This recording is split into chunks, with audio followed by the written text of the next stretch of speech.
Allô, gars, j'espère que vous allez bien. Bienvenue chez la Dwight, c'est About Everything. Cette fois-ci, vous savez, ça fait depuis un moment de ça. On avait parlé de la disparition d'Alexandra, son corps retrouvé. Sa mère a pu l'enterrer. Et c'était en attente concernant le coroner, concernant c'était quoi qui se passe. Parce que le moment de sa disparition, jusqu'au moment qu'elle a été retrouvée, il y a plein de points d'interrogation. Il y a plein de suppositions qui étaient faites. Il y a le résultat qui est tombé. Donc, on va regarder le tout ensemble. Et puis aussi, le résultat est public.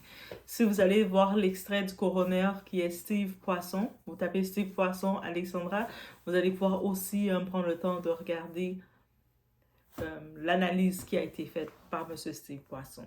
Donc, on y va sans perdre d'instant.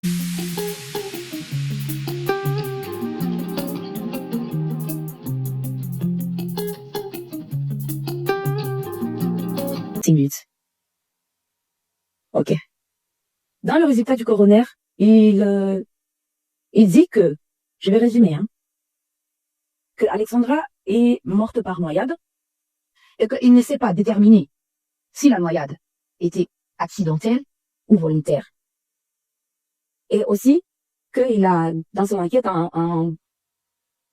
je suis un peu nerveuse, dans son enquête, après avoir questionné l'entourage d'Alex, elle n'était pas dépressive, elle n'était pas suicidaire. Mais au-dessus de ça aussi, il écarte la piste criminelle. Alors, moi, Rosemina, la maman d'Alessandra, je conteste cela.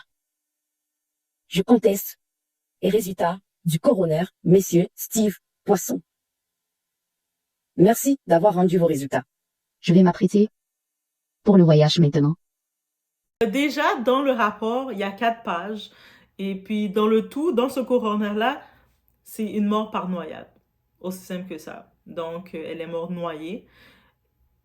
Je me dis, mais est-ce qu'elle est allée nager? Parce que le lac Saint-Constant, il n'y a pas nécessairement pour aller nager. Je sais qu'il y a les bateaux qui y vont, mais est-ce que c'est un lieu pour juste aller nager? Est-ce qu'elle est allée nager dans le lac et puis elle est allée nager tout seule dans le lac?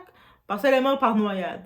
Donc, et dans le rapport aussi de l'autopsie, les analyses n'ont pas révélé aucune lésion traumatique qui aurait pu contribuer au décès. Donc, il n'y a aucune lésion, aucune intervention d'un tiers aussi. Ils ont dit qu'il n'y a aucun tiers qui a fait quoi que ce soit.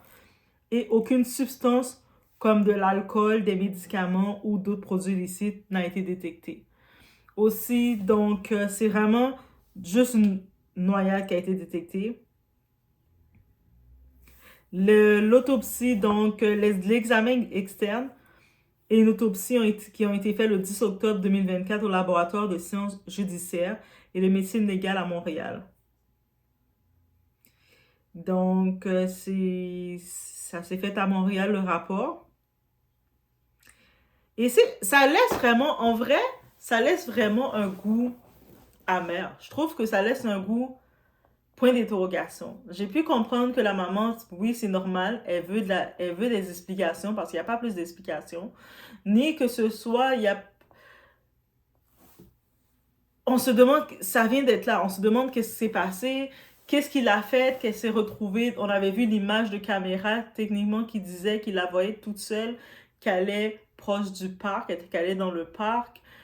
Mais, donc, est-ce qu'elle avait l'habitude d'aller nager tout seul comme ça dans le lac, dans ce lac-là? Est-ce que c'est un lac qui est réputé pour avoir des nageurs qui vont là? Parce que c'est pas comme si c'était au bord de la plage, d'une plage ou quoi que ce soit. C'est dans un type de lac où ce que je reste vraiment beaucoup d'interrogations. Est-ce qu'elle avait ses équipements maillots de bain quand ils l'ont retrouvée pour dire, parce qu'il me semble qu'elle avait, c'était pas avec des maillots de bain qu'elle était, mais est-ce qu'il y avait un maillot de bain? Non, rien du tout. Même que, c'est-à-dire que le dossier, techniquement, ils l'ont mis close. Et puis en plus, quand le démarrage de toute cette enquête-là qui se faisait, je sentais que ça allait se fermer vite. Ils allaient trouver une raison pour fermer vite. Je dis ils allaient trouver une raison. Mais que le dossier allait vouloir se fermer très rapidement.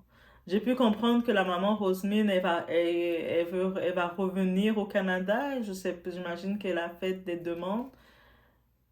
Revenir peut-être pour demander une nouvelle enquête au privé. Pourquoi pas, oui. Ça serait bien, une nouvelle enquête, mais une nouvelle enquête d'une autre personne que Monsieur Steve Poisson qui va dire de quoi. Est-ce que l'autre vont contribuer à dire de quoi? Il y a encore plein de points d'interrogation. Il y a encore plein de points d'interrogation et je le sentais que ça allait mal se passer dès qu'elle retournait avec le corps. Le dossier allait se fermer. Je sais pas pourquoi, je le sentais. Mais bref, il y a une réponse. Même si des fois, dans le point de vue de la justice, on n'a pas les réponses qu'on pense avoir, il y a une réponse, mais il y a une réponse qui laisse des arrière-goûts. Là, on se dit, OK, noyade, mais elle n'était pas en train de nager, elle était en train de faire un tour de canot, elle avait été en train de faire un tour dans le lac, et puis elle a glissé, elle voulait prendre des photos, elle était allée rejoindre quelqu'un, mais je me dis, techniquement, si tu vas dans le lac pour... Parce que on sait qu'elle aimait ça prendre des photos dans le parc. Là, je me dis, elle serait allée comme étant... J'essaie de faire l'exposition. Elle irait... Elle aurait décidé d'aller prendre des photos dans le lac, autour du parc. Pas dans le lac autour. Mais elle serait allée avec quelqu'un pour prendre les photos pour elle, à part qu'elle a mis un trépied, le trépied a... J'essaie de comprendre le sens. Il n'y a pas nécessairement c'est comme, il y a une réponse, ok, elle est morte de noyade, ok, c'est beau, on ferme le dossier. Mais ça donne pas plus d'explications. Ils ont pu confirmer que non, ou ils ont ajouté dans l'autopsie que il n'y a pas de coup traumatique et quoi que ce soit.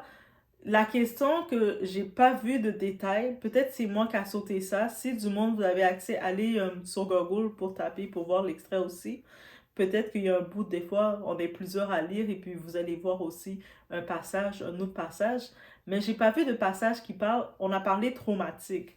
Donc, s'il y avait peut-être des coups à la tête, elle a glissé quelque part et tout ça. Mais j'ai pas, ils ont dit qu'il n'y en avait pas, mais j'ai pas vu de commentaires qui parlaient s'il y avait des marques sur son corps, s'il y avait quoi que ce soit. Et donc, on sait, par noyade, on l'a retrouvé dans l'eau, on sait que le corps peut effacer aussi beaucoup de la présence humaine, d'autres présences. Parce qu'ils ont dit aussi qu'il n'y avait pas personne qui était là, qui lui a fait, qui l'a... Parce que pour savoir la présence, s'il y avait quelqu'un, c'est voir s'il y avait des marques sur son corps ou quoi que ce soit.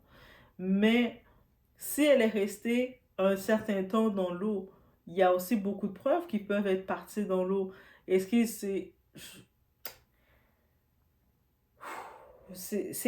comme si d'avoir un résultat, on te donne un résultat, mais tu sens qu'il y a quelque chose qui manque. Tu sens qu'on t'a donné une réponse pour donner une réponse, fermer le dossier, mais tu sens qu'il y a quelque chose qui manque. Je sais pas si vous avez ce sentiment-là, mais j'ai clairement ce sentiment. Donc, j'imagine sa maman va demander une deuxième autopsie. En plus, je savais à la base, dès que sa mère était venue, il me semble certaines personnes avaient conseillé qu'elle prenne sa propre autopsie indépendante. Je sais pas si c'est lui l'autopsie. Non, lui c'est celui qui fait l'autopsie. Quand même de mois d'octobre, depuis octobre jusqu'à février. Il y a quand même un délai. Mais c'est sorti. Donc, on a le résultat. On a toujours les mêmes questionnements. La mère a dit que j'ai vu dans certains points qu'il y avait un journal intime, que je sais pas. En vrai, je sais pas. Mais c'était les résultats du dossier d'Alexandra, guys. Donc, la réponse, on dit toujours que la vérité surgit toujours quand elle doit surgir. Donc, on attend la vérité. Je laisse sur ce. Donc, après examen et autopsie, il conclut en fait que la cause du décès de notre sœur Alexandra était une noyade et que l'intention reste indéterminée. Dans le rapport, il est mentionné également que l'autopsie et les analyses n'ont révélé aucune liaison traumatique pouvant entraîner le décès de notre sœur Alexandra. Il a également été mentionné qu'aucune intervention d'un tierce, aucune substance illicite, drogue, alcool, médicaments ou quoi que ce soit n'a été détectée. Pour les personnes qui veulent lire le rapport du coroner, vous tapez extrait du rapport du coroner Steven Poisson. Vous allez voir, vous tapez sur Google. Pour ceux qui ne se rappellent pas de l'histoire, le 6 octobre 2024, la maman d'Alexandra avait lancé une alerte comme quoi sa fille étudiante à Trois-Rivières au Canada était portée disparue. Ensuite, l'information a été relayée par énormément de personnes et donc il y a même eu un groupe de personnes qui sont partis à la recherche de Alexandra. Précisément à l'île Saint-Quentin, vu qu'elle avait été vue pour la dernière fois de ce côté-là. 2 jours après sa disparition, malheureusement, son corps a été repêché à la marina de l'île Saint-Quentin. Donc c'est un homme au bord de son kayak qui a repéré un corps flottant dans l'eau et il a alerté la police. Et ce corps avait été identifié comme étant celui d'Alexandra. Et c'est aujourd'hui que le rapport du coroner a été exposé publiquement. Beaucoup de personnes ont été touchées par le décès d'Alexandra, sachant qu'elle était l'enfant unique de ses parents. Et donc la conclusion de son décès aujourd'hui, c'est une noyade. Honnêtement, je sais vraiment pas quoi penser. Je trouve que c'est vraiment pas clair et donc voilà le rapport qu'il donne. Beaucoup de courage à la maman et aux proches d'Alexandra. Qu'elle repose en